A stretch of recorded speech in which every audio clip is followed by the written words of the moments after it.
കേരള PSCയുടെ പുതിയൊരു അറിയിക്കാനാണ് വന്നിട്ടുള്ളത്. വേറൊന്നുമല്ല, നമ്മുടെ പരീക്ഷകളൊക്കെ മാറ്റിവെച്ചിട്ടുണ്ട്. സിവിൽ പോലീസ് ഓഫീസറിൻ്റെയും അതുപോലെ എക്സൈസിൻ്റെയും ഫയർമാൻ്റെയൊക്കെ പരീക്ഷകൾ മാറ്റിവെച്ചിട്ടുണ്ട്.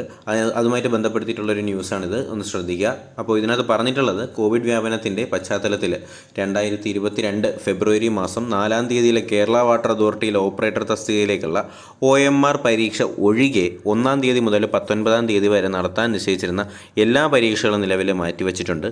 പുതുക്കിയ തീയതി പിന്നീട് അറിയിക്കുമെന്നാണ് കേരള PSC പറഞ്ഞിട്ടുള്ളത്. പിന്നെ ഫെബ്രുവരി 4 തീയതിയിലെ പരീക്ഷകൾക്ക് നിലവിൽ മാറ്റമൊന്നുമില്ല. അതുകൊണ്ട് തന്നെ നിങ്ങൾ എന്ത് ചെയ്യുക, പരീക്ഷകൾ മാറ്റിവെച്ചു എന്നുള്ള കാര്യം നിങ്ങളൊന്ന് മനസ്സിലാക്കുക. 4 തീയതിയിലെ പരീക്ഷകൾക്ക് മാറ്റമില്ല. പക്ഷേ സിവിൽ പോലീസ് ഓഫീസറൊക്കെ പഠിക്കുന്നവർക്ക് കുറച്ചും കൂടി സമയം കിട്ടിയിട്ടുണ്ട്. നിങ്ങൾ തീർച്ചയായിട്ടും ആ ഒരു ചൂടിൽ നഷ്ടപ്പെട്ടു പോകരുത്. നിങ്ങൾ എന്ത് ചെയ്യുക, ആ ഒരു ട്രാക്കിൽ തന്നെ മുന്നോട്ട് പോകുക. കുറച്ച് ദിവസം കൂടി നമുക്ക് കിട്ടിയെന്നുള്ളൊരു ആശ്വാസത്തിൽ തന്നെ പഠിക്കുക. ബാക്കി കാര്യങ്ങളൊക്കെ നമുക്ക് വഴിയെ തന്നെ അറിയാനേ കഴിയത്തുള്ളൂ. എന്തായാലും പുതിയ നോട്ടിഫിക്കേഷൻസ് അറിയുന്നതിനോടൊപ്പം തന്നെ നിങ്ങൾ അറിയിക്കുന്നതായിരിക്കും. അതിനായിട്ട് നിങ്ങൾ എന്ത് ചെയ്യുക, ചാനൽ ഇപ്പോൾ തന്നെ സബ്സ്ക്രൈബ് ചെയ്യുക. പിന്നെ ബെൽ ബട്ടൺ കൂടി എനേബിൾ ചെയ്തെങ്കിൽ മാത്രമേ ഞങ്ങൾ അപ്ലോഡ് ചെയ്യുന്ന വീഡിയോസ് നോട്ടിഫിക്കേഷനൊക്കെ നിങ്ങൾക്ക് ഉടൻ തന്നെ ലഭിക്കത്തുള്ളൂ. എന്തായാലും പുതിയ വീഡിയോയും ക്ലാസ്സും ഒക്കെ ആയിട്ട് നമുക്ക് ഉടൻ തന്നെ കാണാം. അതുവരെയും എല്ലാവർക്കും ഗുഡ് ബൈ.